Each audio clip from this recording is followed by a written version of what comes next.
What a day, guys. What a crazy, crazy, bonkers, bananas day. What an insane day. Lots of green throughout the whole thing, which is great because yesterday was so red.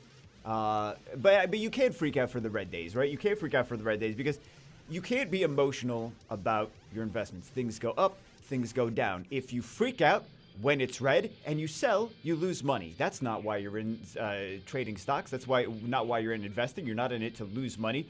You can't let it be emotional. That's like the worst thing for you, right? So if it's red and you knew that it was a good position, a good company when you bought it, you knew that it had a lot of potential, and then it goes down and then it gets red, you gotta reevaluate. You say, do I still feel like the company has potential, or was I just being emotional when I picked up the position? If I still feel like, if I still stand in my conviction, if I still feel like the company has potential, then maybe consider, if there's more liquidity in your portfolio and you're comfortable with adding more to your position, then maybe add more. Maybe you get an even better discount, right? So that's the thing with red days. Like, you can't freak out too much because not everything's going to be up all the time. There's ups and downs. There's ups and downs. There's no stock that's just like up and up and up and up and up and up, and that's it. And there's no down days. That's not really how that's not how the stock market works. But yeah, you can't get freaked out about the red days. If it's red and you're freaked out too much and getting too emotional, just calm down, meditate, whatever. Close the app. Don't freak out. Don't worry. Don't say if you're confident. If you feel like maybe you made a bad decision and you were trading emotionally when you bought something and you're trying to, FOMO, that might be a different story. But if you are confident in what you bought, then red days should not be. You shouldn't be too moved by red days. That's why a lot of retail investors lose money. Is they'll start freaking out when they see red and they sell, and then they buy something, they see red, they freak out, they sell. And then you keep doing that, and it just snowballs and it compounds, and you lose a lot of money that way. So you can't be emotional about it, right? Don't get emotional about money. So anyway, GameStop. You guys saw the disclaimer today, or the disclaimer here. GameStop. GameStop. So it was 45 at the beginning of the day. 45 at the beginning of the day. Went up to 91 at the end of trading day. And then after hours, it actually spiked to around 200. So we're talking over 300% gain for GameStop. I mean, it's down now. It's only 171 now. Only 171. It was 45 at the beginning of the day. Only 171. So I'm a little happy right now because I do actually have some GameStop in my portfolio. I have two different portfolios. I do actually have some GameStop, which was good. I bought it at a good price, so we're good. So yeah, but the thing to take away from this is, if you take a look at the volume, let's take a look at the volume over the past 5 days. Not a lot of volume. And then we see these big spikes in volume today. Look at those crazy volume amounts. That's what's driving it high, is the volume, right? We were seeing such little volume for so long. And that's the thing, the more volume you see, the more GameStop is going to go absolutely bananas. So if we're thinking about what we want to do for the rest of the week, it's only Wednesday at the time that I'm making this video. It's only Wednesday. Do you feel that the volume is going to go up? Do you feel like there's going to be more FOMO investors, that FOMO gamblers, FOMO investors, whatever, that wanted to get in on GameStop the first big spike up and didn't, and will see this here today and say, ooh, maybe it's time, maybe there is, a second squeeze. A lot of the first squeeze was just retail buying in, right? Was just retail FOMO buying in. Do you feel like there's going to be more of that, or do you feel like there's going to be more people that just want to get out of GameStop tomorrow? And I feel like, based on all of the trends that we've been seeing, I feel like there's a lot of people, like the people that have it now, are holding. They want to hold. So when there's more buying, the price is going to spike up, right? There are more people willing to hold than there are that want to get out. There are people that want to get out. Don't get me wrong. There are people that are like, I'm just waiting for any price movement to actually get out of this thing. I don't want to be on this roller coaster anymore. But I think that even the people that are holding don't want to be on the roller coaster where they're like, I don't want to. It's so crazy, but I'll still keep holding. But it's still crazy.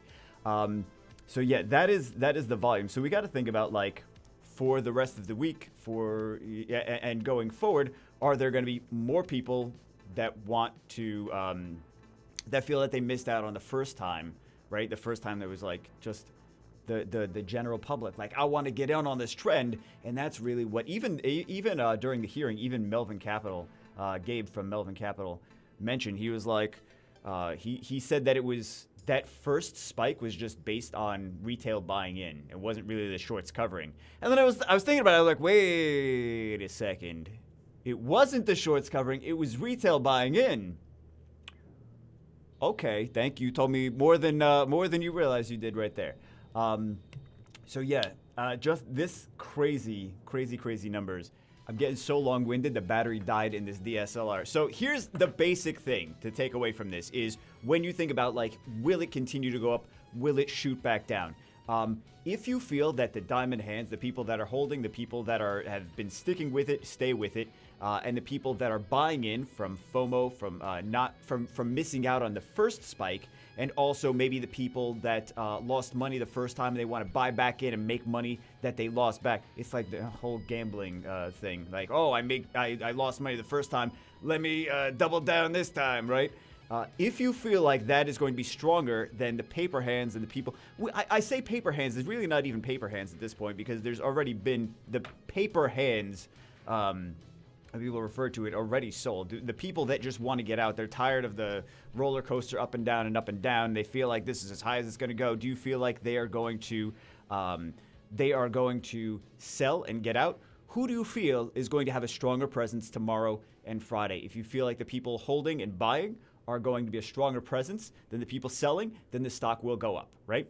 If you feel like the people selling and wanting to get out and feeling like this is the best valuation they can get, then you will see the price go down. So it's just based on who has a stronger presence. That's really all it is, who has a stronger presence, because it's really all based on volume. So we see like just this little volume over here, little volume, little volume, little volume. If we take a look back 6 months, this is the volume is what's driving these price spikes, this crazy volume.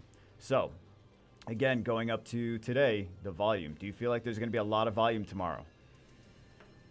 Probably going to be a good day tomorrow then. It's just I honestly I was not expecting this much of a spike today. So it's crazy. There's just a lot of volume. Anyway, let's move on because GameStop though. Let's move on to Sabre now. Everyone's like, okay, GameStop. I'm done with this GameStop. I don't care about any of the other stocks that you're talking about now. So Sabre actually was upgraded, which we already mentioned previously, was upgraded by Deutsche Bank to a buy with a price target of 17. A couple days ago, it's moving. It is up about 5. It's up 3.24%. And 1.44% is not quite 5%. Over the course of the day and after hours, which is not bad, right? Not bad. It's not. Not everything is going to be GameStop with 300% between the day and the after hours. 300% gains. It's down from the 300%. But at the time that I'm making this video, but still, not everything is going to be 200% in a day. That's not realistic for most stocks. So 5%, a consistent 5% a day is actually fantastic over the long term.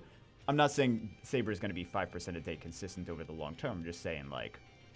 These are more, I would rather have 5%, 5%, 5%, 5%, 5%, then 200% one day, and then down 200% the next day, and then up another 200%, and then down and up.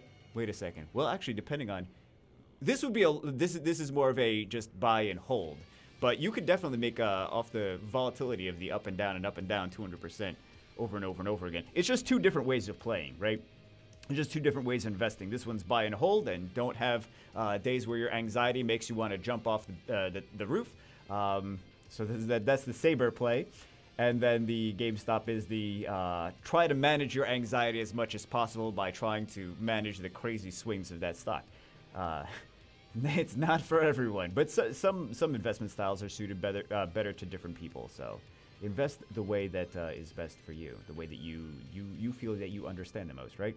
So yeah, Saber is doing great. Saber's up 3.24%, and another 1.44% after hours. It was upgraded to a buy $17 price target from Deutsche Bank, I believe. And then if we look at the 1 year and the 5 year, this is just, I'm just waiting for this mostly to correct. So I'm actually a little bit more bullish than $17. But then after it gets to like, we'll see how much it continues to grow. But after I feel like it's kind of plateaued, I'm gonna get out. I'm gonna sell it off, and I'm gonna be liquid for some other stuff. I'm not just gonna hold on to this forever, right? But I think it is more of a safe stock. I would be less concerned about like if this is down 5% one day. I'm like, is there any like real reason? Like, does the company have some serious issues? No. Okay. Well then, it's fine. I don't care. So yeah, this is more of a safe thing, but it's still moving quite nicely. Still making some returns. And then we have SunPower, which was actually downgraded by just like an update of SunPower. It was downgraded by Credit Suisse. Was that who it was downgraded by? Over here, and then it bounced back. So actually, looking like it might actually not be that bad. Might be a nice time to buy. I mean, it was already. It would have been a nice time to. Wait, did I buy? I actually don't remember. Things have been so crazy. I don't even remember if I bought some of this or not. If I did, I bought a little bit and not too much. But oh no, I said I was gonna do more research on it. That's what it was. But sometimes you wait and you do the research and you wait and you do the research and you're like, okay, now I'm ready to buy, and then the stock is already priced at whatever target, and you're like, oh, okay, well, it took too long to do the research because it's already priced at the target. All right, guys, that's it for this one. I was going to show my portfolio and show my gains for the day, but then I'm like, maybe that's in poor taste or bad. So anyway, that's it for this one. Hope you guys enjoyed it. Hope you guys made a lot of money today. If you did sell your positions, hope you made bank, made them tendies. GameStop, look at this. It's already up to 184. From the beginning of the video, it's already up to 184 again. GameStop, man, it's not done. It's not. That's all I'm saying is it's not done. We'll see. Mark my words. We'll see. Anyway, that's it for this one. Hope you guys enjoyed it. Hope you guys make a lot of money this week. And I'll see you as always in the next one.